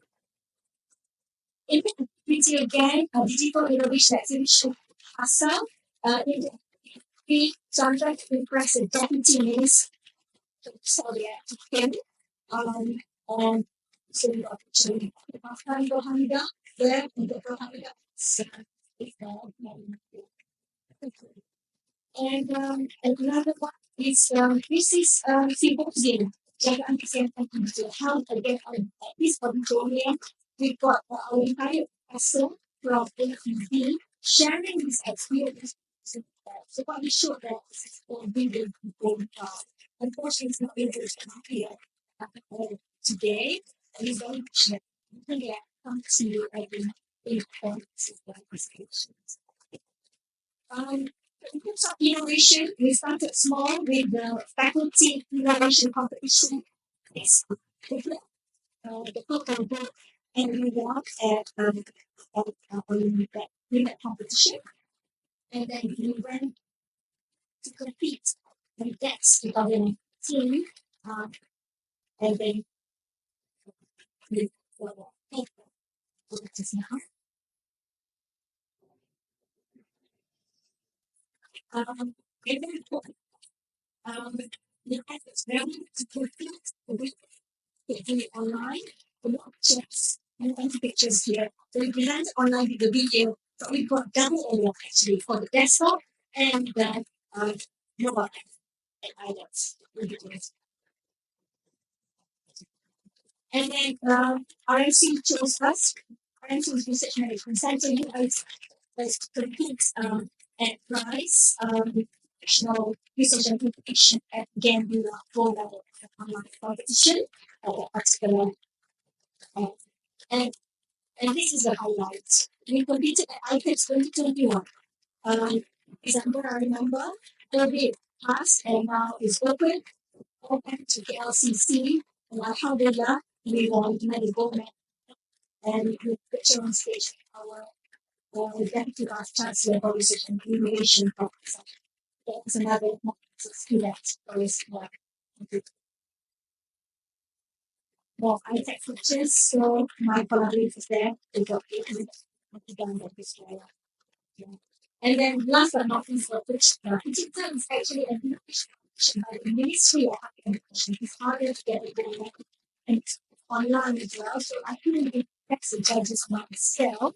I can only do it by video, so we will see that in this particular competition. And we brought it back to London. So this was Wonka. Wonka is World Organization of Conference Europe. It's London. So our sustain was presented there international years. We have got in there as well. We need to it's important. I brought a group of students with me. Johannes, you are Maria as well. And, in the group. And Hasida as well. Yeah. And so what's next? I'm going to finish soon. Exciting opportunities for commercialization. The everything that we develop with the peanuts, the putting up this skin, the expectation is always to sell and make money. So this is the data. If there's any promotion that I do, I want it to be free for the patient. So I do the anything. But I can't be found to for it. So this is where I'm studying. So we got this grant. University gave us 42,000 Malaysian ringgit to under this grant called the Product Market Incubation and Commercialization Grant. And this year, we have final registered to our business innovation section of the university. My collaborators there and the timeline. So look at the money. We also develop the act for actual users as well. This is the actual we don't have enough money for Android users. But now we so production of the app completed already. Now we sell it. We want to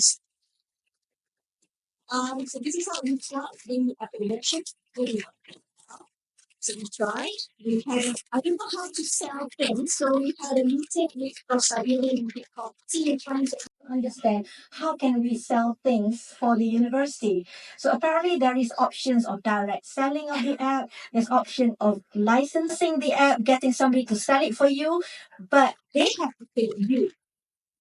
And a lot to get access. So many customers say, how can I pay you money and get money for this app? Yeah, if this is not very good one. We tried anyway. So I met with the CEO of Sana Health, a digital innovation company. The course we can, I'm sure Sana is here with and alone this morning as well. So we negotiated and very good on how to move forward. And then also we did pitching as well. If I don't with the CEO of our Ministry of Education, often it's a bit tricky because pocket accounts is the funding from the government. Getting the government if you buy, it comes tricky there as well. So, okay, and last but not least, we got it there. And sharing the agreement again, CEO of Inside Health. Actually, we are at the stage of discussion we will cycle discussion agreement first, and then what we are discussing is a profit sharing model actually inflation. Nothing fixed yet, so that's where we are at.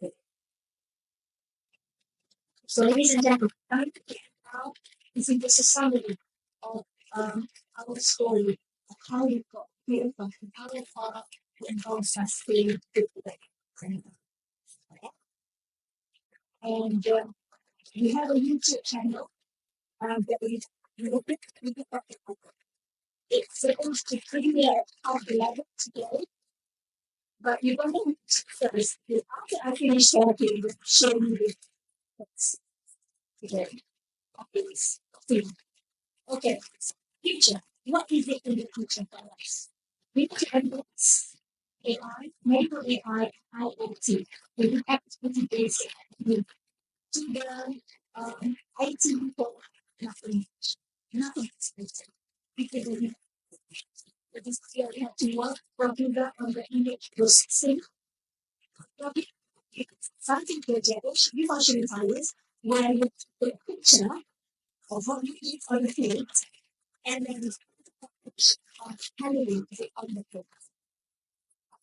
So far, I don't have any yet. The last time we tested it, we picture of nasi ayam, but the app says nasi biryani or something. There, yeah, in the processing book that we come to. So these are the things that we're talking about. So important. Linking the monitor, that it is monitor, that is more doable because of this building policy. So these are creating opportunities for further collaboration with our industry partners and also internationally as well.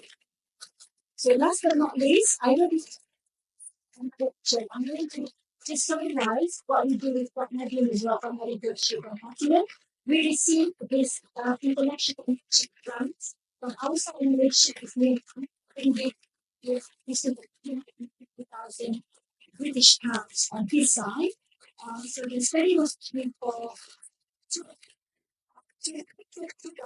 three-year study completed. So what we achieved so far in this study, again, examination of the goods.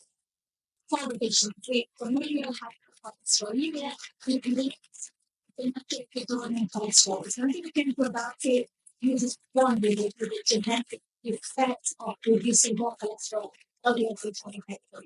Even though we think we're healthier, finding we still have it. So this is the genetic condition that we study. It's focus on the dominant, making that we can have it. The father has got the one in two chance of getting it. That's what this connected with cholesterol index all about. I'm not really taking much time to even beyond the scope of this particular lecture this morning. But for this project alone, we published 5 papers. You can see that it's outside, but we match the list and the spot modules. We also presented at on which signed two memorandum agreements for our during the our memorandum of which the second 2023 and sorry 24. Now we're going to sign the Prince Friday inside the fifth. And having developed I shot not the basket student. She got again the classic slim pump pink of the lights and graduate on time with excellent result as well. I'm very here today and another student so has completed his thesis details advisor to go excited now and he's now pursuing PhD on the website.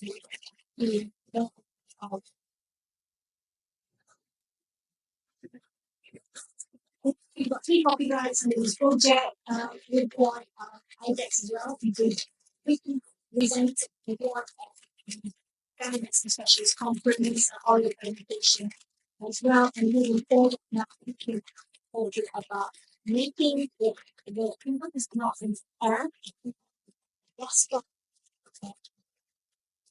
this to calculate which is called in the criteria using the Simon scale as well as LCC or reduction between criteria is also in that doctors will know to predict the location and the application as well. The program has developed a tool and algorithm which is novel. It's used in British primary care and being actually tested in under this project. So hopefully we'll have a desktop template for our policy as well.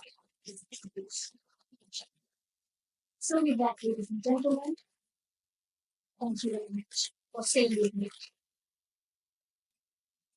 Thank you.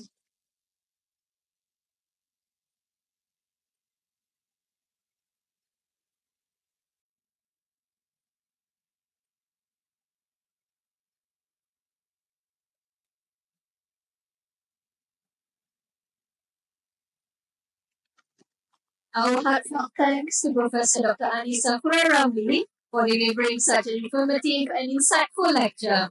The presentation has significantly deepened our understanding of transforming cardiovascular risk management in primary care through digital health.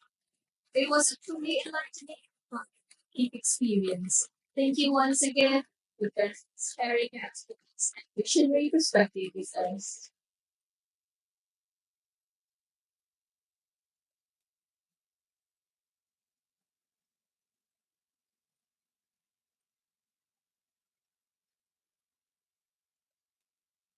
Ladies and gentlemen, please direct your attention to the screen for a montage showcasing the Empower Sustain mobile app, an innovative solution for promoting sustainable health practices.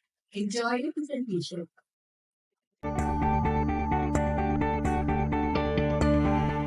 Welcome to the Empower Sustain e-Health Intervention Project. We are here to enlighten you about our project, which is funded by the Prototype Research Grant Scheme, Ministry of Higher Education, Malaysia. As we know, heart attack and stroke are the two biggest killers in Malaysia. The Empower Sustain Global Cardiovascular Risk Self-Management app is developed to empower you to take charge of your health, with the ultimate goal to prevent heart attack and stroke. The Empower Sustain e-Health Intervention Project consists of the Empower Sustain desktop app and mobile app. These apps are the first comprehensive tools developed in Malaysia to be used by the healthcare providers and patients to manage multiple cardiovascular risk factors such as hypertension, diabetes, hyperlipidemia, overweight, obesity, and smoking. The Empower Sustain desktop and mobile apps should be used during consultation in primary care. The doctor can check the information entered by the receptionist and the nurse in the desktop app. These informations will sync with the Empower Sustain mobile app. During the consultation, the doctor will explain to the patient regarding cardiovascular risks and treatment target. Clinic checkup data such as blood pressure, weight, BMI, and blood test results will be available in the app. At home, you can monitor your blood pressure and use the app to record the reading. You can also monitor your blood sugar and record the reading using the app. Your daily calorie intake can be recorded in the app. You can also record your daily physical activities in the app. Utilization of both the desktop and mobile apps should motivate both the healthcare provider and the patient to accomplish better management and control of cardiovascular risk factors, with the ultimate goal to prevent heart attack and stroke. We have obtained 9 copyrights for the Empower Sustain project from the MyIPO. Our team has won several Research Innovation Awards for this project, including gold medals at ITEX 2021, RISE 2021, and IDEX 2020.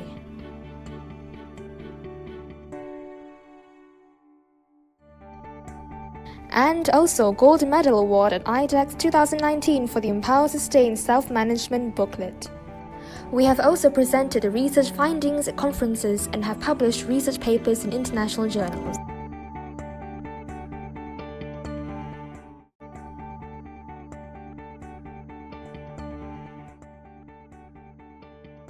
The apps have been refined and are currently being used in the Empower Sustain Clinic. Saya Nasimah ingin mengucapkan terima kasih kepada Profesor Anis kerana menyarankan saya untuk menggunakan the Empower Sustain Self-Management Application untuk merekodkan kesihatan. Ia memang sangat berguna, membantu saya memantau keadaan dengan lebih teratur dan mudah. Saya rasa lebih bertanggungjawab terhadap kesihatan sendiri sekarang. I like using Empower Sustain because it has a lot of features. It has my medical profile on it. But the feature that I most use every day is the my self-management because I will check my blood sugar every day. I'm Nick Linda.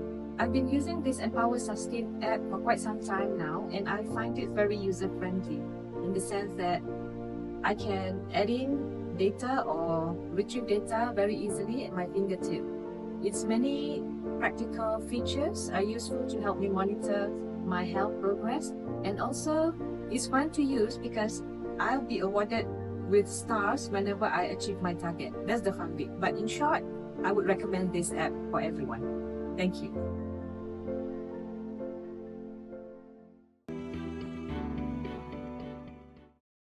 Please contact us if you are interested to know more about the app. Thank you. Thank you for the video.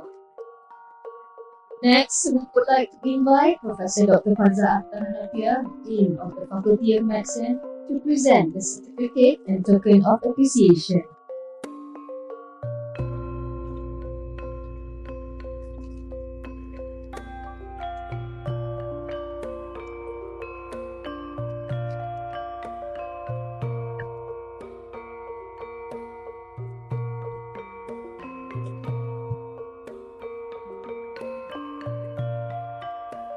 We now invite Professor Dr. Safura Ramli to receive the certificate and token of appreciation.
Thank you, Professor. Anis, please remain on stage. Professor, you may.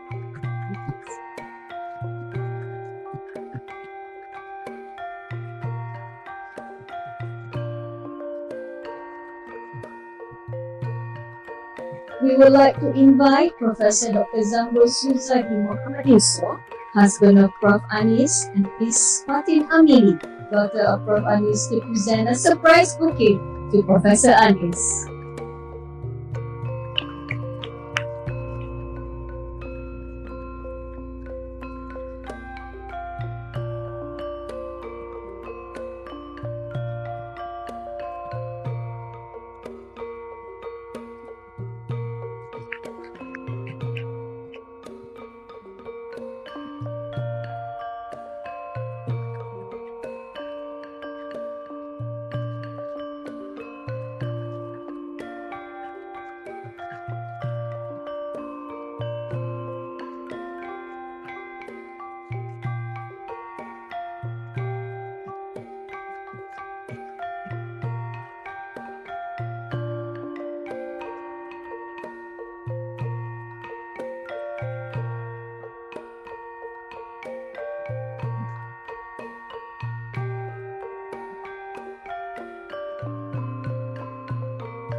Ladies and gentlemen, it's almost the end of the ceremony.